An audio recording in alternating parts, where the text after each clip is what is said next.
Pt.1 family. Pt.1. All right, my name is Pt.1. First and foremost, I want to let you all know that it is an extreme honor and privilege to be standing before you as a student teacher of Panabab Nun. Pastor Dak Kadar Nun, the truth is with us. It's been a while since I stood before you in this capacity, but we are here to do our best to be able to answer any questions that you may have pertaining to Wu-nuwaupu. We will be giving it from the perspective of Wu-nuwaupu. We've gone through the years, as our master teacher has taught us, through different schools, and we've been able to explain other people's stories to them as he was setting the record straight through each one of them. We are now at that point, being here and hereafter, to where we can give you the story from our perspective as Nuwaupians, being that we are just that, Wu-nuwaupu, Nuwaupians. And with that having been said, we can start the class with any questions that you may have. Was a Nuwaupian. All right, good to go. May I ask you, is this your first time in the question and answer class? All right, good to go. How did you come into contact with the doctrine? I was just dropping by and I saw I had to stop by and check it out, and I met somebody. That's how I told me about the Okay. guys. Well, if I was to ask you, what is your nationality, what would you tell me? I'm African. I'm Ethiopian. African, Ethiopian. Okay, and then the next question that I would ask is, from what origin of language do those particular names come from? African or Ethiopian? I don't know. Right.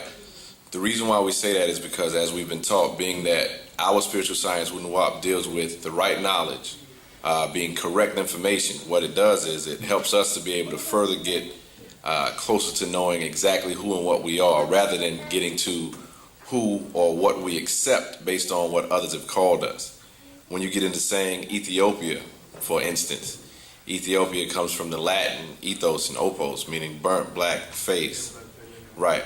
All right, so that means that being that that comes from the Latin language, which is the language of Romans, that's the name that Romans named us. And then when you get into saying Africa, that comes from the word faraka, which means to separate or divide, and that's coming from the language of Arabs or Arabic. You understand? When you get into saying Nuwaupians, Nuwaup or Napatans is names that we named ourselves, Nubans or Napatans, Nabat. You understand? So when you ask the question, what are Nuwaupians? Nuwaupians is in who we are. And that's what we named ourselves within our own language, which is called Wu-nuwaupu. So does that answer your question? Okay, did it come out of from like some area that it originated from, or anybody could be it, or is it just like a state of being that anybody was it? Say your question for me one more time. Did it have like I don't know, like an Ethiopian come from Ethiopia, or American come from whatever. So Nuwaupian, does it have like some sort of like geographical location where when it started? Overstood. All right. We, the beings on this planet that are considered, just using the term that we're all familiar with, using the African term, right? Saying African, right? It's already been understood and overstood at this point, by way of confirmation of facts, that we are the first beings here on this planet, correct? That means that we, as the indigenous people on this planet, are indigenous to every part of this planet, period, point blank. So when it comes down to saying, do Nuwaupians necessarily originate from any first one point here, we are the originators on all points here. You understand? So that goes into that particular part. Now, when you start going into Wu-nuwaupu being our language, that's the language that was here before there were any other languages on the planet. You understand? Like, are you coming from a religious background by chance? Or what religious affiliation have you had, or do you come from? I don't know enough to be, but I guess like the Muslim doctrine, Islam. Okay. So you're coming from a perspective of being raised with the mentality utilizing Islam as your point of reference for spiritual practice. Well, like Islam and Christianity. Both. Okay, like the majority of us. Yeah. Exactly. Okay, so with that being said, that's the religions. Those are the religions that are coming from the Mesopotamian region, rather than being out of what we call Africa, which we know is the source of the original people on the planet. So what's happened is we've been put into a position to accept spirituality and his story from a perspective of Mesopotamians rather than from our own perspective. And what they've done is they've put us in their mind frame so that we be looking at ourselves. Like when you look on the walls here in this temple, right, you see yourself, right, or you see your genetics, because our doctrine is a genetic doctrine. It tells us who we are based on the fact that our genes won't lie as to who we are. You understand? Religious opinions, or what we call za'am or za'amat opinions, they tell us different stories about who we are based on their perspective. You understand? And that's where things have gone and put us into a position of confusion. Language being the major point of that. Because being that we had a language first, you had, if you go to Genesis 11, inside of the Bible, Genesis 11 was the point where, at one point that they said that everybody there was speaking one language, one tone, right? Then it says that there was a being who saw what they were doing and said, hey, they're trying to build this tower or what have you. And in order for us to be able to stop them from doing what they're doing, we're going to have to go down and cause confusion. The way that we're doing that is we're going to go down and confound their tongues. And in doing that, that's what's caused a lot of the division that you have now. Does that suffice for your question? All right, good to go. Sister in the back. Microphone for the sister. Hey, we need a towel hat. I was looking for the same thing. Can you ask the brother if we can get the mic for the questions? Towel hat. If I can, while we wait, this particular book right here is one you want to look for as well. It's called My Brother the Extraterrestrial. It's been written by our clan mother, Pt.1 Atumreye. She's also the sister of our master teacher.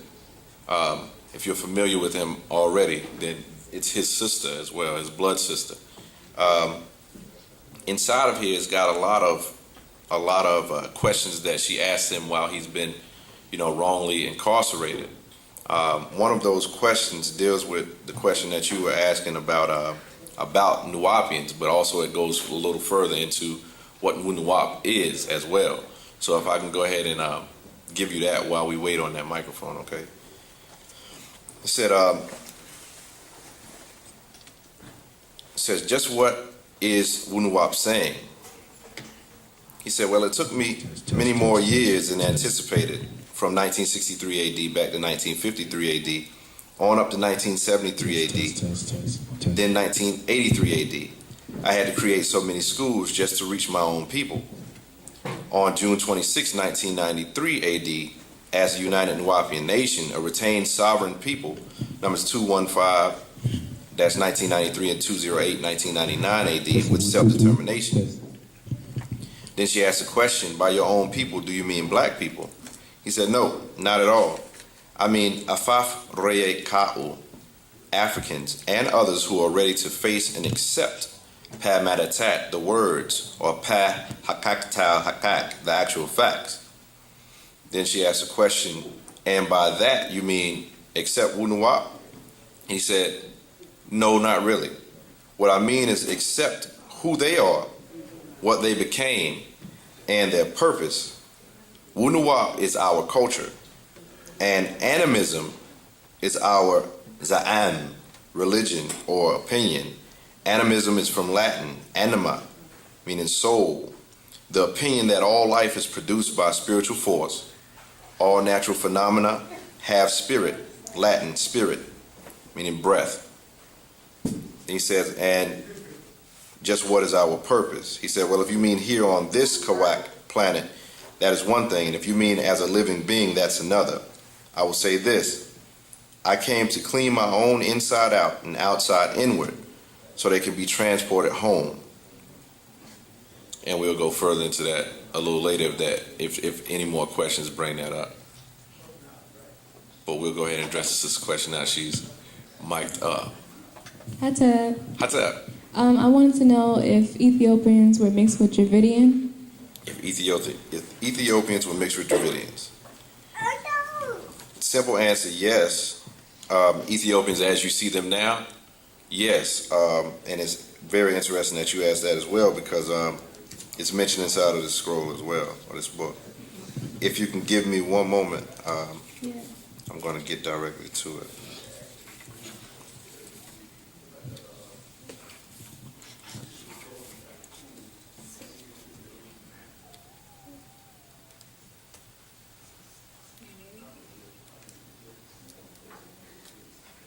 I tell you what I'm going to do is I'm going to make sure that I look that particular part up, and when I go back down and sit down after I pass it over to my brother, I'll bring it back to you direct with more detailed information. Ciao, Ted.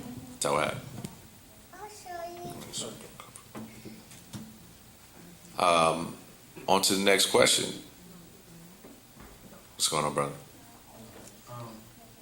You said the confounding of tongues Mm-hmm. by the theme.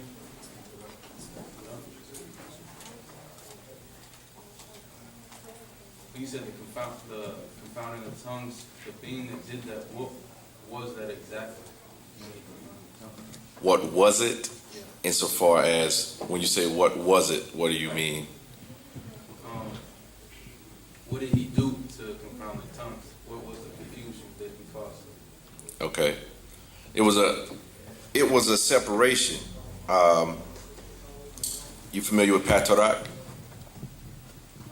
Patarak means the way in Wu-nuwaupu. Patarak, power of language, or the power of the language, is one that's dealing with that particular event. Now, as we talk through Christianity, right? Are you coming from a Christian background, brother? Yeah. You from down here in the South? No. Where you from? Michigan.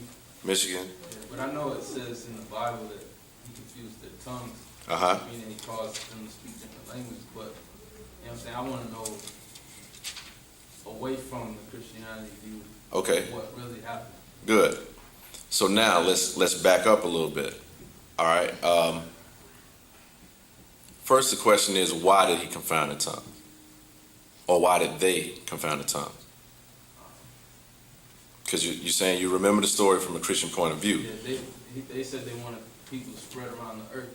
Okay. And, you know, be fruitful and all that. Okay. Let's go to it so we can go ahead and address it directly, right? All right. Going to Genesis chapter 11. It says, "And the whole earth was of one language and of one speech. And it came to pass, as they journeyed from the east, that they found a plain in the land of Shinar, and they dwelt there. And they said one to another, Go to, let us make brick and burn them thoroughly. And they had brick for stone, and slime had they for mortar. And they said, Go to, let us build us a city and a tower whose top may reach unto heaven, and let us make us a name, lest we be scattered abroad upon the face of the whole earth. And the Lord came down to see the city and the tower, which the children of men builded. And the Lord said, Behold, the people is one, and they have all one language. And this they began to do, and now nothing will be restrained from them, which they have imagined to do. Go to, let us go down, and there confound their language, that they may not understand another speech. So the Lord scattered them abroad from thence upon the face of all the earth, and they left off to build a city. Therefore is the name of it called Babel, because the Lord did there confound the language of all the earth. And from thence did the Lord scatter them abroad upon the face of all the earth. All right? Now that's the biblical account of it, right? First things first. All of our monotheistic perspectives as far as religion, we call them Zayamat opinions, right? These are the opinions from their perspective as to how it happened. It doesn't mean that certain aspects of the stories that you're seeing or accounts didn't actually take place. But the thing is, we have to go back and put these pieces together. So first, when you're looking at it and it says the Lord came down, when you're going into the way we've been taught, what's happened is, as I was taught, being that my father's a Baptist preacher, I was taught that they were actually building a tower, and that they were actually trying to get this tower to where they would physically walk from here on earth to heaven, right? I mean, they made cartoons about it and all kind of different stuff, and this God threw lightning bolts down just like Zeus does, you know, knocked that down, and then this is why the people ran from there, and then that's how they got scattered or whatever. Even though that's not even what it says here, this is what we were taught. These different images were put in our head. Now, that area of that land is called Shinar, right? That's actually Sumeria. This is still dealing in the Mesopotamian region. This is your Iraq area and all of that, right? All right. What you're dealing with is you're dealing with two different sets of brothers. Are you familiar with the Anunnaki? All right. With those particular brothers, you had Enlil. And Enlil had a son. His name was Nanar. And then he also had Ninurta, right? With them, they had their own language or tone. That was not the original language what we're speaking as far as Wu-nuwaupu, right? You'll be able to refer to that here in this particular Patarak, the power of language. I'm going to pull it up in a second, but to give you the story first, what was happening was they were actually building like a radio tower to where they'd be able to receive messages from the different sides of the brothers. You had Enki on one side, right? And you had Enlil on the other. Enlil, he was really, really interested in having these beings be subservient to him. So therefore, he had them up under their tones or language, right? What this would do is this would be a position where they could not think for themselves to be able to do whatever it was that they put their mind to do, as it says here in the Bible. It says that whatever they put their minds to do, they'd be able to achieve. It's kind of like being here in America right now, right? You're in the quote-unquote New Babylon, where it's very, very difficult for our people to unite here, because constantly what's happening throughout our day, you're being bombarded with different thoughts, whether it be thoughts from their media as to what's important, what's not, right? Our people are thinking about whether or not the Kardashian girl and Kanye's baby is going to be coming, you know, what's happening as far as that, you know, the North Korea situation as far as war and all that, anything. It's horse meat inside of Burger King's food right now, and all, you know, all of this stuff. And what that's doing is it's keeping people distracted into what they want you to speak or what they want you to think. So therefore what happens is our people aren't really in their own mind. They're not doing what they want to do. They're being totally influenced by what is coming through those airwaves. This was the same thing happening at that time. But when you had Nimrod, who was the one who was the son of Cush, being from that area that we keep talking about, being Ethiopia or that Napatan region, his father actually spoke the language of Wu-nuwaupu, which directly connected him to our ancestors being the Natharu, which were beings that were not trying to put us into a servanthood or what have you, but rather they were looking at us as being intelligent as children of theirs. So they were more concerned with our ability to ascend and things of that nature, right? So what Nimrod did was he started to teach the people, being that he moved from that area, he moved over into Mesopotamia, and he started to teach the people that language. And he was going to build a tower so that they'd be able to continue to receive positive frequencies and be able to do what they were going to do. Enlil, Nanar, Sin, and Ninurta, seeing that this was going to put them in a position to not be up under their control, said we have to stop this. Is that why in the Bible it said that he was the enemy of God? Is that why? Right, because when you first look at Genesis 1:1 and it says, in the beginning God, the word that's there is actually the Strong's Hebrew word, Elohim. Whenever you put that yim on the end of a word, that means you're talking about a plural, not talking about Trinity insofar as what people are so accustomed to just accepting. But you're talking about a total group of beings, because first and foremost, there is no such thing as a Hebrew word God or a Greek word, God. But what's happened is that Elo to Elohim and Elion, Elion El, and El, and all these different names that you see in the Hebrew, right? If you were to understand older stories, you'd understand who these beings are referring to or who they're being referred to as. So it shows that you were dealing with a total group of beings, and this particular one at this set, this particular group was referring to Enlil and his sons, who wanted to keep people subservient. You follow? So that was their reasoning behind making sure that they would confuse them so that they'll be able to maintain a level of control, which is what religion does right here, right now. Religion controls, and people can't think outside of that. They can't reason past religion. People would rather fight with you than actually stop and think, wait a minute, that doesn't make sense. You follow? And that's what Wu-nuwaupu is here to do, to put us on a path to be able to gain the right knowledge so that we'll have the right wisdom, to be able to have the right overstanding. And then from that, we'll be able to have sound right reasoning or supreme reasoning. And this serves as our psychic self-defense to continue to save us as a people. And then this leads to our unity. As he said, love and unity is the key to our freedom, his freedom being connected directly to our freedom. Does that suffice for your question? Yes. Good to go. All right, I'll take one more question before we pass the mic over to my good brother, Sekou Atumre. Go ahead, little brother. Uh-oh. How come our culture always has like an animal half man? Say one more time. How come our culture always has like an animal half human? That is an awesome question. That is a great question. One thing that our ancestors have always done, being the Nataru, which later got translated into being Natiru or Natir. That's where you end up getting the word nature from, right? Our ancestors have always operated with moving along with nature. When you get into dealing with other people's culture, they've always done things that actually goes against nature. Many times when you have these different these different symbolisms of having, say, a ibis mask for Tahuti, or let's say you having a hawk mask for what Greeks call Horus or Har or Harar, right?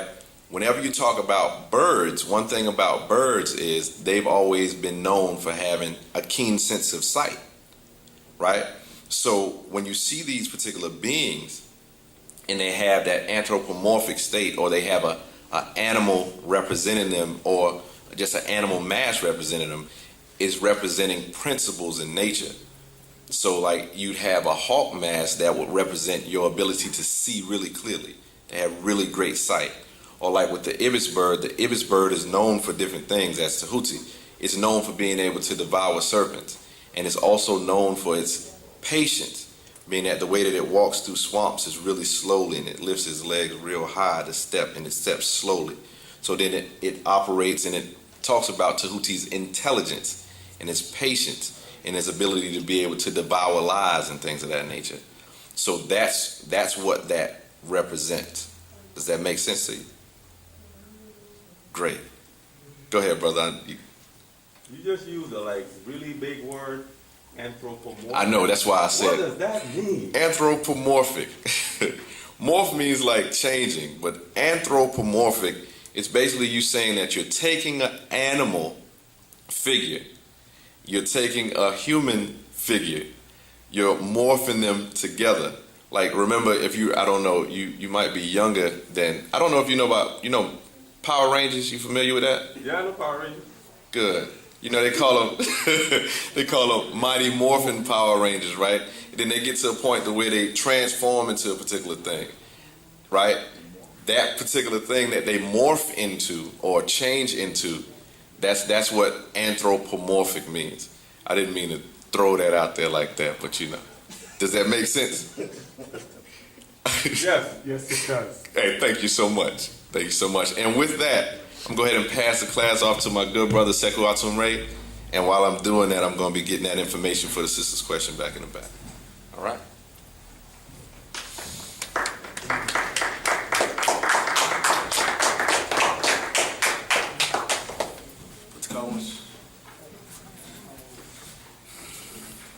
just to continue what he was saying. It's just like if you have a friend and he's kind of big and he acts like a bear. Everybody say, man, you might nickname him, oh, that's Bear, that's my boy Bear. It's the same thing. You know what I'm saying? It's just like you got a girl, she's quiet, she's like kind of like a squirrel. You know what I'm saying? You know, the one that looked like a squirrel. It's the same thing. Our ancestors was no different than us. They did the same things we did and move how we move.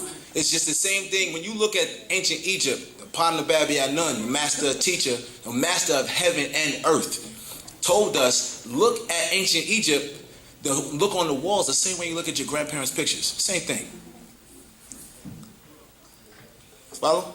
Anybody else have another question?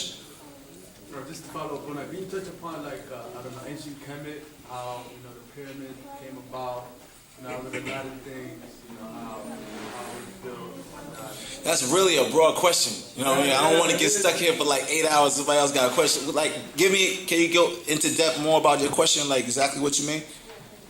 What made it stop? Like we was doing so good.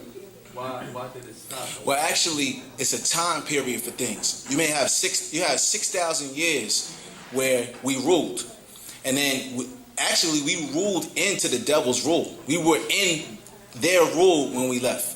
So it wasn't so much. It was just so much a nature thing. It's like now their rule is up. We're actually in the hereafter. As of the year 2000, we're 13 years in the hereafter. You know how they say AD? We're HA now. We're in the hereafter. We're 13 HA because we're actually 13 years past the devil's rule. It's just that his illusion is so good. You know how he's good with motion pictures and illusions and things of that nature? He's so good that he makes it look like he's still in power. But he's not in power because he's not respected in Asia. He's not in Africa. And world over, nobody respects them no more. You know what I'm saying? That's why they couldn't even get another white boy in office. There's one of us in office. They had to have our face on their establishment now. You follow? But as far as the pyramid is concerned, you know what I'm saying? The pyramids, we still have the ability to build those things. It's just that we had to be stripped naked, stripped of all those foreign religions, stripped of everything that we took on, the foreign dress, the foreign religion, the foreign language. You follow? We had to be stripped naked of those things and then redress in our doctrine. And that's what Pt.1, the master teacher, I know they got the picture covered up, but the master teacher, Pt.1, is doing. You know what I'm saying? He's building us back up. First, he had to take us through the schools of religion slowly because you only move as fast as the slowest person. You know what I'm saying? If people ain't catching on to it, you talking about here, and then somebody says, look, what about Jesus? Then you have to go back to Jesus, and that's exactly what happened because he started in 1950s to 1960s teaching us Wu-nuwaupu, rather. But what happened was people wanted religion. They wanted to ask religious questions. So we had to, okay, this is what y'all want. Boom. And and it took us to those schools. Follow, did that answer your question? No, I'm saying, rephrase. The way I was saying was, like, it was up to, so immaculate, where, like, the influence was all over the world. And then all of a sudden something must have happened because it stopped everywhere, like, it stopped in Africa, stopped South America, China. It just like stopped, like so much that I don't know. That's what I'm saying. It's time. You know what I'm saying? It's nature. You know what I'm saying? It's a time for rule of one and then a time for rule of the other. You have what I didn't explain it properly. I'm sorry. Is that what happens is you have sun cycles and you have moon cycles. We were in a sun cycle at one point. And then the moon cycle came. The moon represents what? Moon is lifeless body. It gets its light from the sun. It represents a period of death. You follow what I'm saying? So 6 ether ruled the moon cycle. We came into their period of rule. So a spell was put over our people. A spell of ignorance. A spell of mental ignorance, mental blindness, mental death, sleep. Spell of Kingu, sleep. You follow what I'm saying? And that spell being put over us made us in a sleep state, in an amnesia state where you forgot. Because look how many people are around you now don't even know who they are. Yes. You follow what I'm saying? Yes. But that's still it's lifting now. You know what I'm saying? You still see it, but it's lifting. You see so many people waking up. I mean, you ain't gotta do nothing but get on Facebook nowadays and see, wait, whoa, you talking about this? You know what I'm saying? Because, 10 years ago, people wasn't talking like that. You know what I'm saying? It was starting to lift, but now you see more prominent. Everybody thinks they know something. But if they knew something, they would know who Pt.1 was. You know what I'm saying? Who he is. You follow what I'm saying? Because that's exactly why the information and the information is coming here now, and why it's been coming here, because he's been here. You know what I'm saying? Every Salau or race or every people has a warner. He is our warner. The warner for Afaf Reye Kau, or Africans on this planet. You know what I'm saying? No matter where you are in this planet. Because you could be in India with a seed of an apple tree that's from Africa. And you can hold that seed for 100 years. But guess what? It's still an African apple tree. And when you grow it, it's still going to produce African apples. You know, likewise, if you take an African person and you take their genealogy, you follow what I'm saying? All right. Anybody else have any other questions? I'm going to go with him first, and then you, all right? I'm scared of your question. Oh, it was one of the questions out of the Patarak, where Pt.1 said that you don't supposed to, the parent isn't supposed to kiss the child in the mouth. Mm-hmm. Like, what would be what would happen if that happened, if they do that? Okay, that's a good question. In fact, that's Patarak, your children.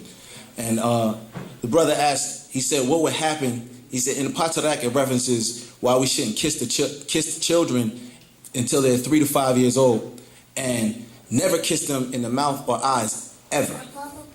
What happens is you transfer your DNA to them. You realize even if a person lets a dog lick them on the face, the dogs actually transfer DNA to that person? So by us kissing and your skin is porous.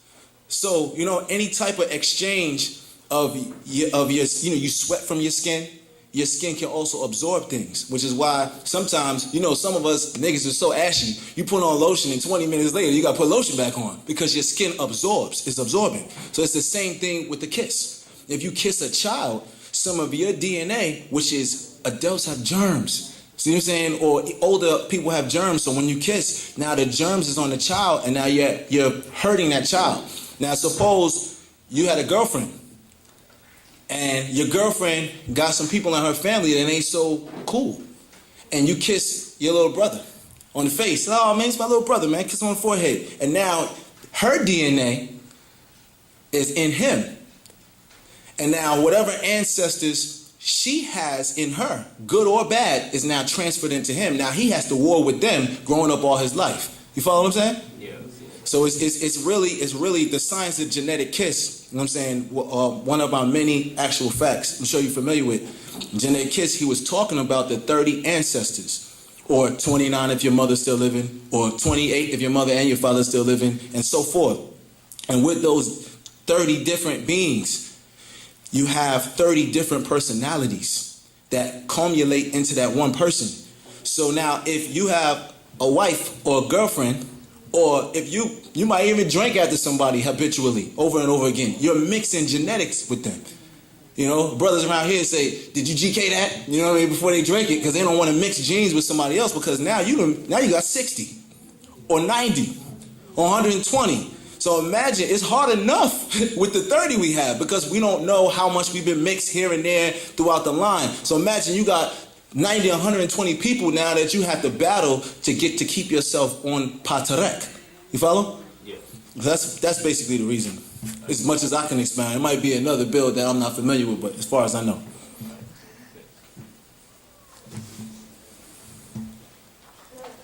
You don't need a mic. You can talk. Go ahead, I'm listening. I can hear you.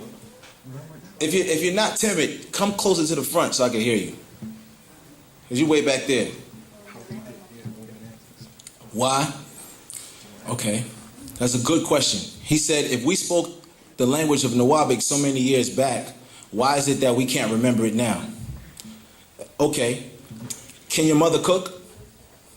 Do you remember how to cook? But she's only one step from you. You follow what I'm saying? She's only one person back.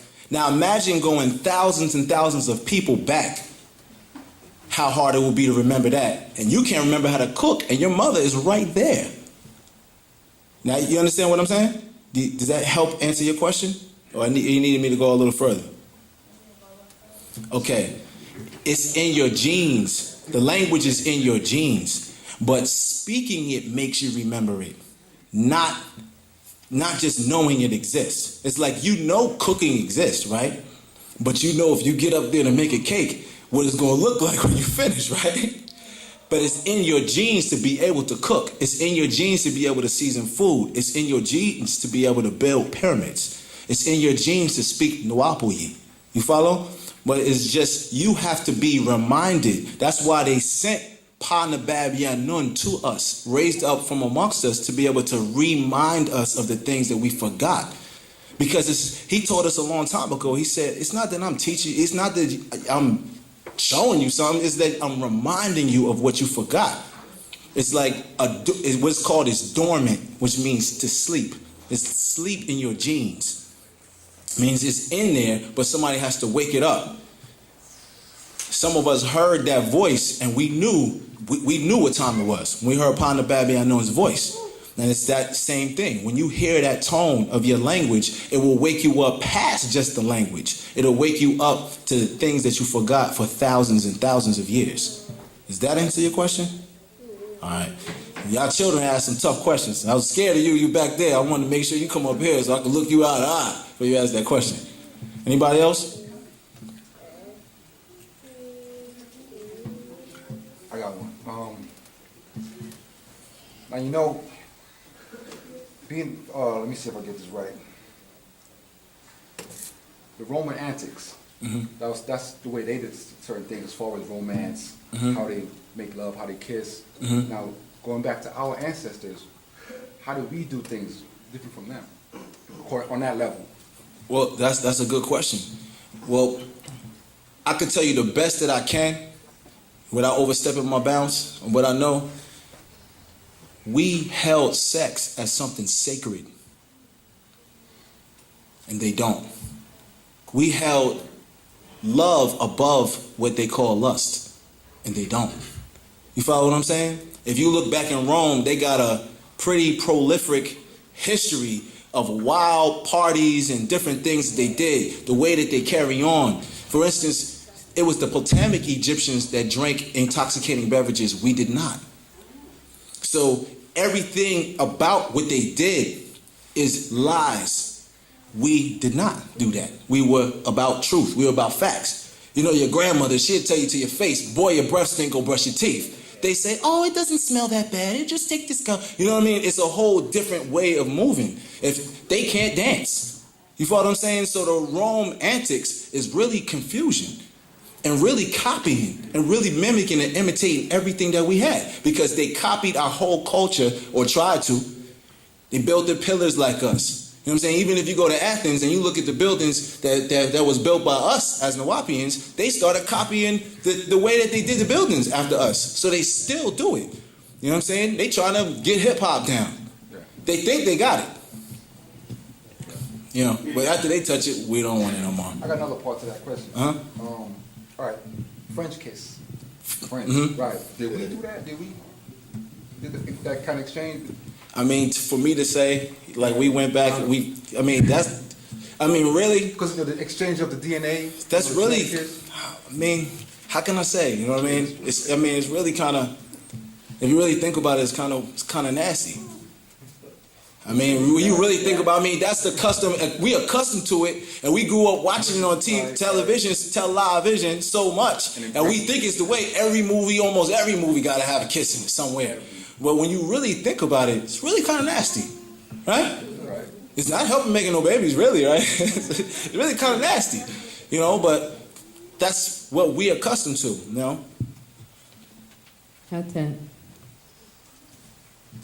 My question is coming from the dimensional shift. 238, 239.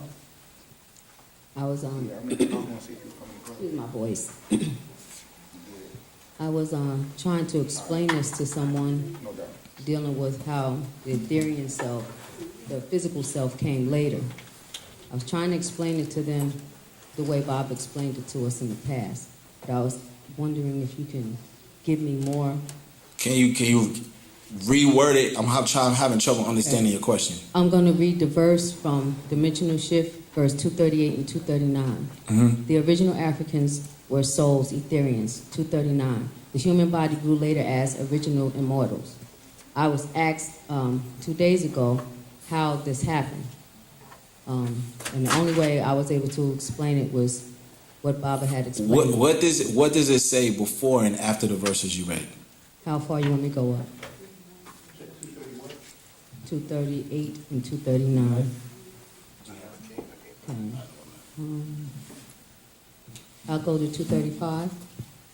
Yeah, that's fine. It says, so on earth the physical race of Negroids, Africans, hold the divine gene. 236. The other two, their etheric counterparts, can be raised. 237. The Afafraye African body, being the root race of this planet, which is 24,000 miles in circumference, is linked to the cycles of 24,000 years. Okay. And It's the same thing if you go back to the sacred records of Atum Re when he was explaining ether and he was explaining the atom. What's the first atom is that we know on this physical plane is hydrogen, right? right. Once you go past hydrogen on the other side, then you start to go back into ether. Things existed as ether before they existed as physical. It's just that simple. If it didn't exist on that plane, it won't exist on this plane. Things have to be materialized into material. You feel what I'm saying? Ether predates matter. It comes before matter. You know what I'm saying? It's like the same thing as you have a thought of something and you cannot manifest something into existence until you have that thought first. Right. It's not really, it's deep. It's because they're asking it like, okay, so how did, but it's really more simple than that. They were, if I may, they were trying to find out how did something physical grow into something non-physical. How do you have a child? How do you conceive a child? A child doesn't start off as physical, does it? It starts off as two people that come together. And then what happens? Yes, the soul exists, right? And then the body forms itself around the soul in the womb. Same thing. Because the child exists on the etheric realm before they become physical, right? Right. Same thing. It's the same thing. Just tell them, look at the womb and how a woman grows a baby in her womb. It starts off from nothingness, seemingly, into somethingness. You follow? Okay. Because we still have ether. We still have a soul. So how is it that our soul is walking around with a body in that case? You know what I'm saying? You understand what I'm saying? Oh, fuck. Okay. That's it. I wanted to know how a person could be here for 10 to 15 years and they believe in Panabab-Yanun and his words and everything that he says, but somebody else who's not a good soul can come in and they lure that person out of the doctrine. How come that person is not mentally strong, to stay in Wu-nuwaupu rather than listen to the person who's not a good soul? Baba explained that. He said if you're rooted in this thing for the spiritual of it, then you're going to be here to endure the whole journey. You here. But if you're rooted in this thing, in the physical thing, I want to dress up, you know what I'm saying? I like this black and gold. I want to walk around with my kima on, and I want to be cute, and I like the ring, you know what I'm saying? Oh, wait a second, we not Muslims no more? It ain't the person that pulls them away. They don't want to be here. You stay if somebody come in the room, right? And you with your mother and you love your mother. Can somebody take you out the room with your mother? Even if if you're 15 years old, right? And you've been with your mother for 15 years. Because that's what the question you asked, right? Can somebody take you out the room with your mother?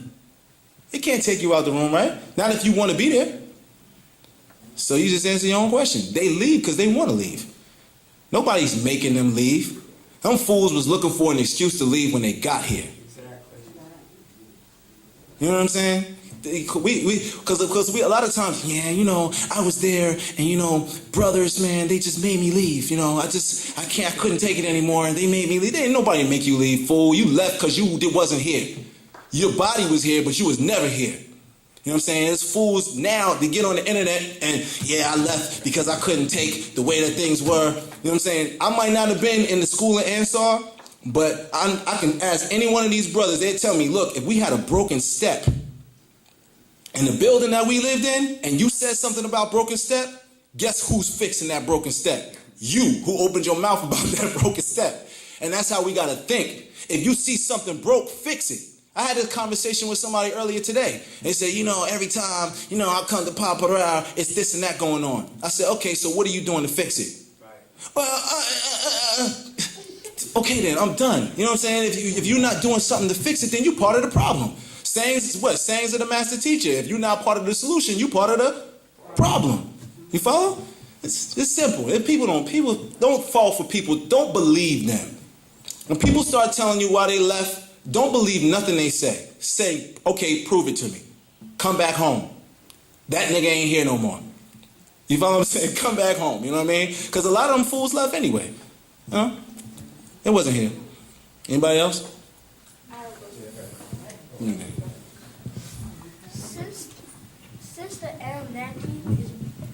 Since the Anunnaki is black, why do they want to create white people? That's a good one.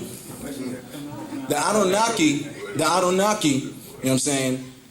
I don't know if I want to say exactly black, but the Anunnaki created white people because they thought that they could kill off, they thought they could kill off the Draconians with them. Because white people, Caucasians, or the Caucasus or Mucaucasus are actually a living disease. What I mean is, when you go out in the sun, do you get a sunburn? You better not. But Caucasians get a sunburn when they go outside. That means that is a disease, because it brings them disease. It makes them feel bad. It hurts them to get sunburn. We can survive in the sun. The sun is a part of nature. We can survive on this planet without getting sick. So we're at ease. They're at dis-ease because they cannot. So that's a disease. Leprosy. It also causes other problems with breathing, problems with their heart, different problems and functions that they have in their body can be affected by that. So they figured that by making this disease being, that was supposed to be food, because Caucasians were bred to be food. Make no mistake, they were on the menu. They were bred like the pig. Some people eat the pig. And they took the wild boar, who was more of a browner color, deeper, darker complexion, and they bred them to be a pink, white-looking pig for food. The same way Caucasians were bred from the Dravidians or the East Indians to be food. And they figured by sending this disease being back with all these diseases as food, that these Draconians who were ruling over these Pleiadians would die off. But it didn't work. Did that answer your question? Okay. Okay, and with that, I'm going to pass the class on to my good brother, Saramitut Sahitep Kaut.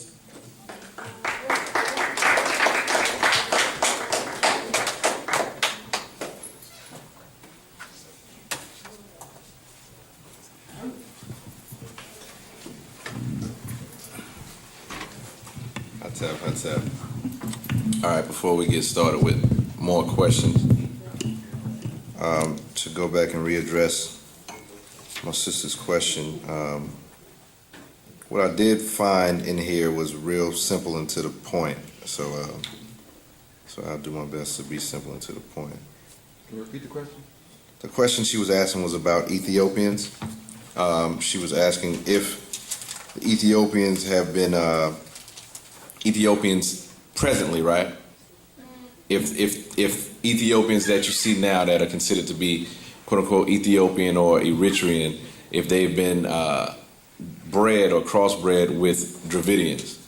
I meant like Ethiopians period. They have like some type of Indian look. Right. They look like they resemble Dravidians, like they're half African, half Dravidian. Right. All right.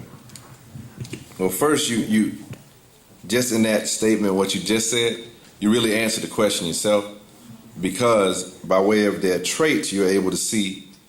That's one of the things that the Master has done with us. We've been able to now get to a point where we can look for certain things. Like if you can recall, this was some updates back a few months back.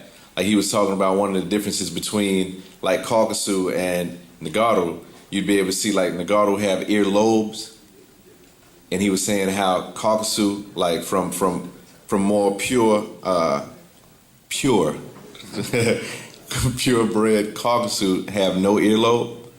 Like certain physical traits you'd be able to see. And he explained in here how when you start talking about the Ethiopians that were named